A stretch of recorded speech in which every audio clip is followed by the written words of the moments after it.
Buenos Dias Gunners Collective. Back at it? You already know. Ba-da-ba-ba-ba-ba-ba.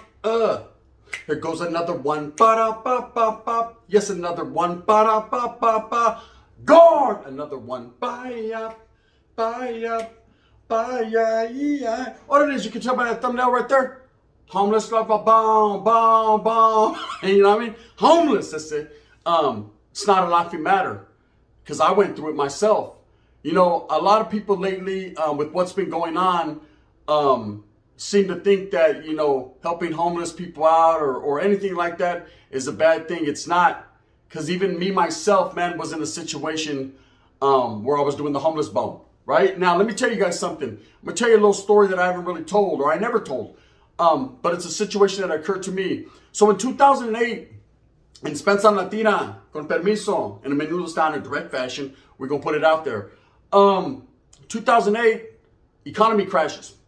Everyone's doing bad, struggling. Now, I was one of those individuals, you know, having done so much time in CYA, I didn't really accumulate nothing. I didn't have nothing. You know, when I was out there selling, dealing, allegedly, or whatever I was doing, I never accumulated much. It seems like everything I accumulated, I would move in with the hyena, she would truck it off, get it took, or just disappear with it. And so the world goes. A lot of the gente that's been through it, you guys know what time it is already. You make all that money, but you ain't got nothing to show for it, right?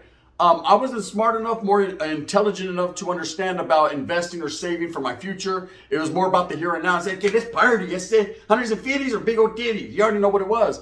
So the party game was real. And I never established no roots or nothing. Never bought a house at a young age. Never did none of that. So it seemed like every time I went to the Pinta, which was quite frequently, or locked up in the county, I would get out and I would live with my tia. Now my tia, being my mom's sister, she always showed me love. She was like my second jefita. She treated me with so much love and respect, and she knew what I was going through, and at the same time, she only encouraged me and never downplayed any issues, you know. It was more like I got there, she tried to help me to get a little holiday, get a little job. I tried to kick back, hey, here's some food stamps or whatever, you know, to stay here. And that was it. The wigglization was real. I was out there back in the mix with my homeboys. She knew what time it was. They knew what time it was. Everybody knew what time it was.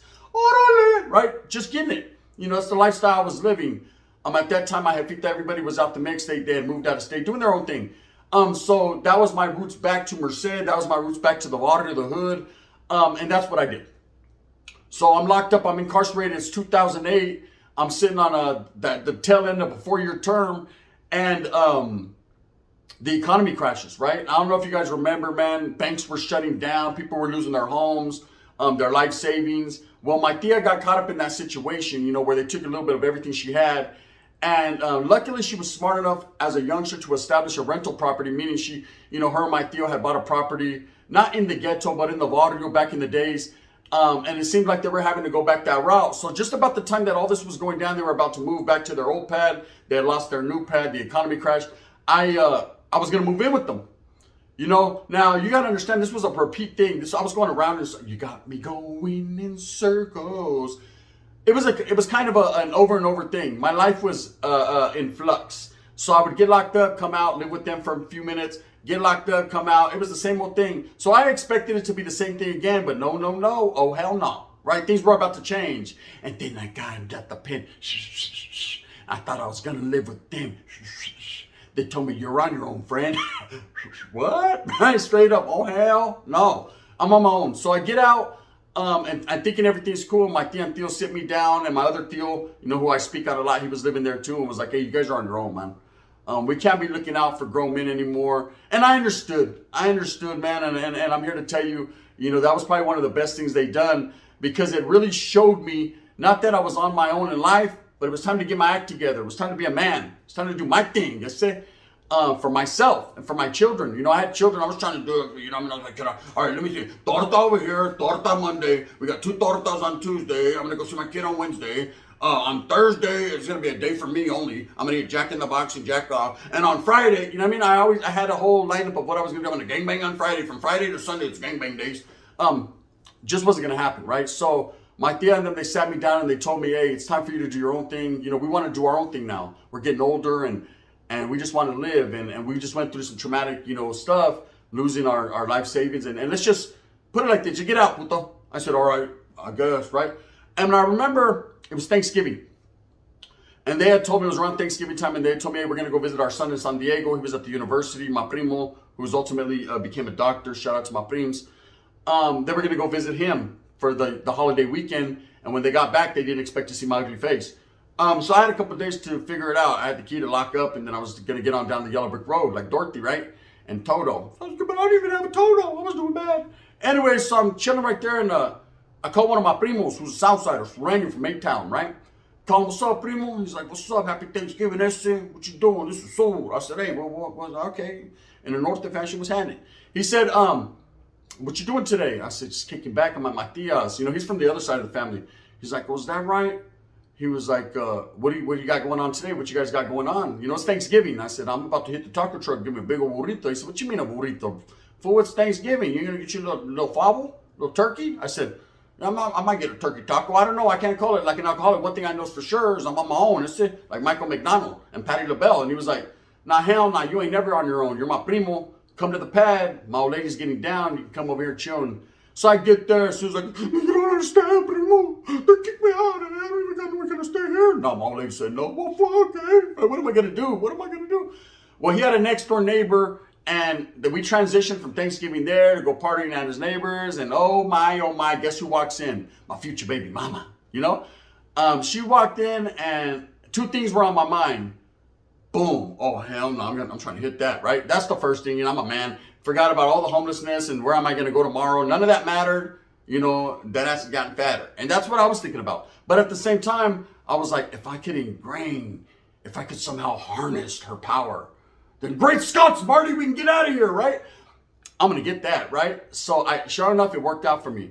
Wasn't loving that chick at first, wasn't really involved like that. But my whole get down was I'm homeless and the struggle's about to be real. See, I never experienced that. When I thought homeless, I thought people out in tans, smoking A1 in the streets, taking a masa right on the sidewalk. That's what I've experienced, right? So I was like, oh, hell no. You know what I mean? I need some Charmin. Hey, Dubs, can I borrow some of that mega pack? Right? Because it's the struggle's real. So I definitely it was a situational thing where when I met her, it's like God placed her right there perfectly for me or whoever. And, you know, not only did I get to tap that, but I also got to map that out. Hey, where you live, girl? Ooh. And then I, you know, slowly but surely, I just stood over there that night. And the next night, and she was like, hey, Puta, you going to go home? I was like, this is home. Girl, I ain't got nowhere to go. You know, I moved my stuff into her house, and I was there. And so she helped me through the struggle. And that's one thing I can say. You know, there's vatos out here that I see them out there homeless, and they're struggling. And I understand when you're down on your luck and you have no one to turn to. Ultimately, man, you need help. You know, and as a brown man that has came up in the game now, you know, a little bit. You know, I'm not rich. I don't got money like that. You know, I'm broker than Baby Joker. But one thing I do know for sure is I definitely have more than a lot of other people. And I'm very humbled and honored to have done that myself. You know, I did everything myself. But one thing is for sure, at the end of the day, you know, I don't mind lending a helping hand because I've been there, bro. Only for about 24 hours. I was in, the whole time I was just, you know, my one. But, you know, different things, different moves for different grooves. So Spencer, guard! I said different moves for different grooves. You like that? You like I said that? You know what I mean? Nan nutter, motherfuckers say nan nutter, like I say nan nutter. Anyways, you're an assistant pimp. So I'm doing my thing.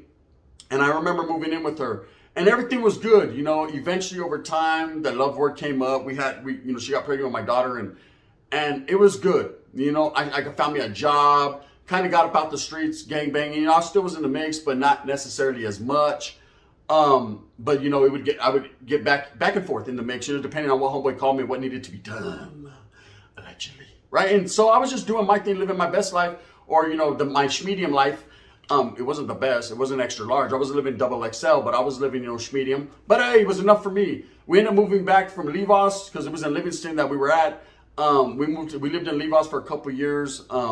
We had to transition up out of there, man. I can tell you guys so many war stories, and I will eventually about that place. You know, shout out to Levos, man. When they say Levos alone, definitely, man, I had to get up out of there and leave them alone because they ain't playing. They're really about their wiggle. The wiggleization is real in that 209 area. So anyways, we moved back to Merced, where ain't nothing scarier.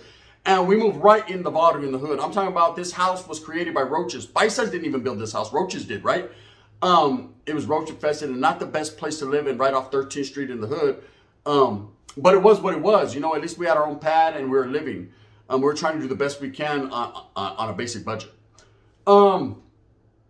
But transitioning from homeless to having things, eventually over time, gente, that relationship didn't quite work out. Not more so because of me. Maybe I did play a part in it. I guess everyone does. But more so because she had a family that were related to the Roaches, I felt at that time. Good people. Good people. I can't take none from them. Respects to them. But we didn't quite see eye to eye. We didn't get along. They felt that if for no other reason I was pulling their sister, daughter, cousin, aunt, whatever, away from them. And I was under the assumption, hey, she's my chick. She's going to do what I says and says what I do. Right? And that's it.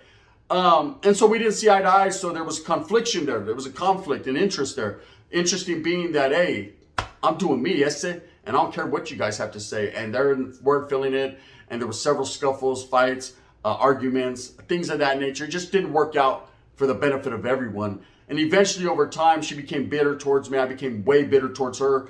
And I regretted getting her name on my neck. And I was out, right? I was out. I realized I had to do something for myself and for my kids. And the only way I could do that was work on myself. And then now as a grown man that didn't have much, everything I had, I put into this household. It wasn't, like I said, the Roaches were holding us up. At the end of the day, I'd be counting money like, man, I'm $2 short of Roach. I got you, homie, I got you. That gave them cornflakes were bomb. Here, that game, boom. Damn, borrowing money from the Roaches. That's how bad it was. That's real hood shit, right? So I'm living in the ghetto, for reals, but the capital G, yeah, because the G was in me. And eventually I had to get up out of there, and I had to travel up out of state to go work, And I felt that was what I needed to do to accomplish something, to set a foundation. See, work is the only thing that will help, gente. When you're out there in the calle struggling, the R, doing línea, crank, I got to see her in the crank. When you're out there doing all that, living that life, trying to be a gang member, whatever the case may be, you're living day to day, man. You're not thinking about your future. You're not thinking about your kids' establishment of future. You're not thinking about none of that. So to go from zero to a hero is a hard hurdle. It's not easy, especially being an ex-convict. I know a lot of people say, oh man, I'm an ex-convict with a lot of tattoos. No one's going to hire me. Listen here, poop butt. Stop lying to yourself. What's the word no mean? It means no. Sabes que I can hear 100 no's, but that one yes. Oh yes, I must confess. I'm blessed, right? That's all I need. All I need is one yes to establish myself, to show these gente, to show these people exactly what I'm made of. That's it. How I put some hustle behind my muzzle. How I don't just talk the talk, but I walk the walk, and I walk it out. I walk it out. You talk it out. I walk it out. Orderly guard and woods. You want some coffee? I talk it out, right? And walk it out. I definitely got blessed with the job. Let me tell you the story about that. So, these people are real skeptical of me. Yeah, I do have a lot of tattoos. Yeah, I'm an ex-convict with a bad record. But I wasn't going to let no no's deter me. So I went into a place and I applied, and luckily I had the skills. I was knowledgeable in the steel situation. I knew how to weld and use an oxyacetylene torch, and I knew how to, solder, and I knew anything that had to do with that industry because, when I did have jobs here and there in the town in between the gang issues, I always leaned more towards the metal industry. It's just something I've liked, something I've cared for.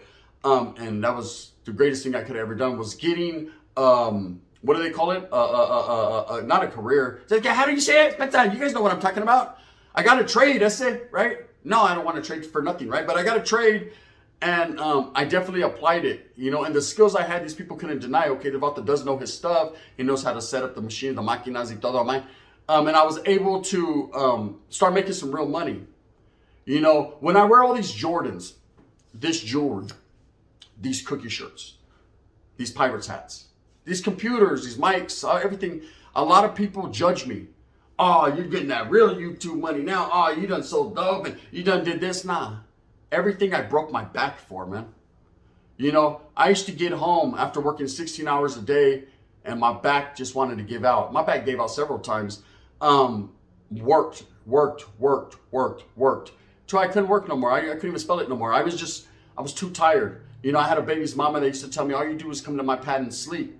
Well, bitch, I'm tired, right? You don't even pay attention to me. I'm giving you my, what you know about getting on my mona and falling asleep like this? She's getting on my mona, I'm like this. Well, I'm on her back. I'm bob. I know I'm bobbing my head too. She's bobbing her head. I'm on her back. Like, can you put a pillow right here?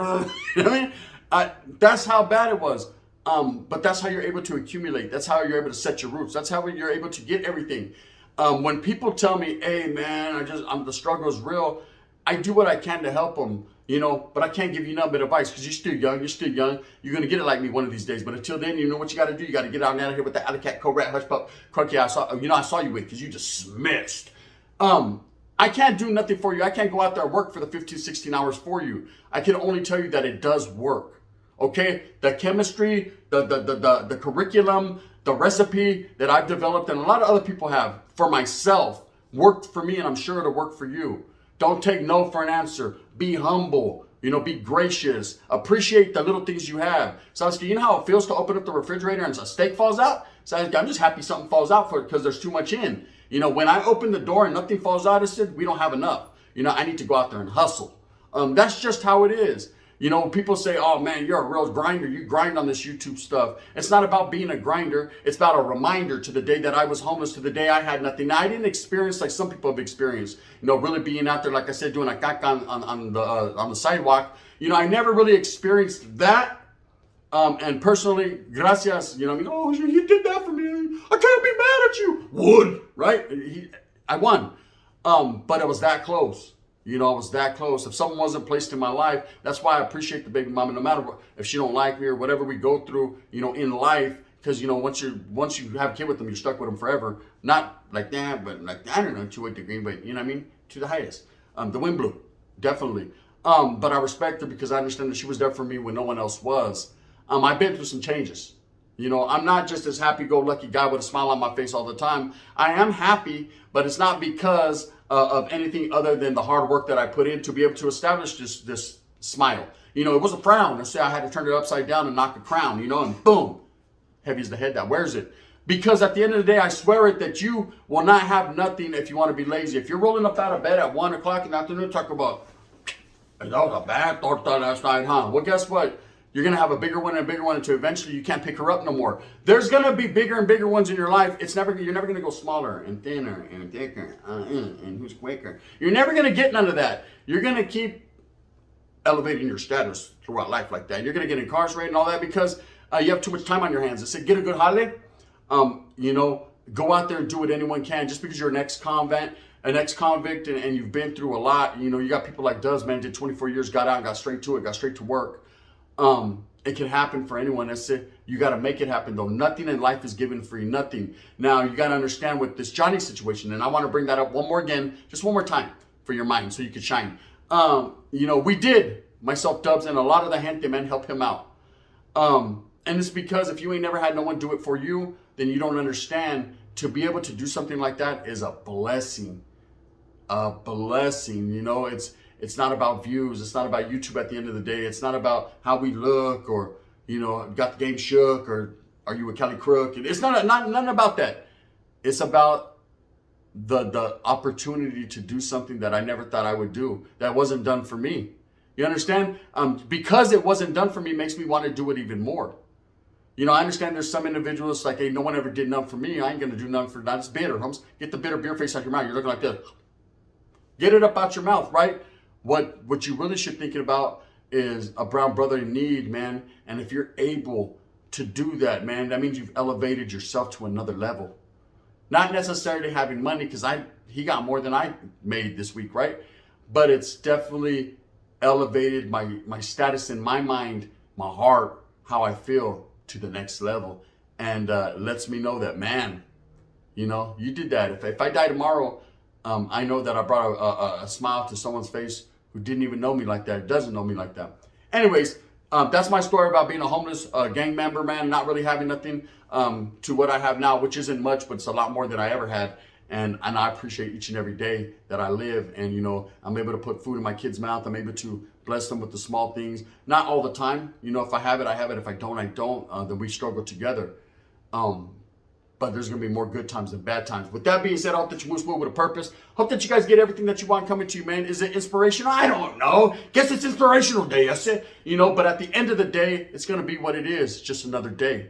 Be more man than him. With that being said, move fast with a purpose. That's called hustling. Get your money on. You already know I'm going to get my honey on. You know, if you like this, hit that like and subscribe. Please help me out one time. There's a subscription button. Lick it, touch it, pet it. do whatever you got to do, man. It just helps me out with the algorithms. If not, you can hit that thumbs down. If he's going to be the head that wears the crown, that also helps me out too. That's why I say it. I'm not playing. It's all about the views, right? That's what people say. I don't know. One never knows, does one. One thing I do know is the wind blows over here in Gunners Collective. Bang, bang, the gun. This was a real one.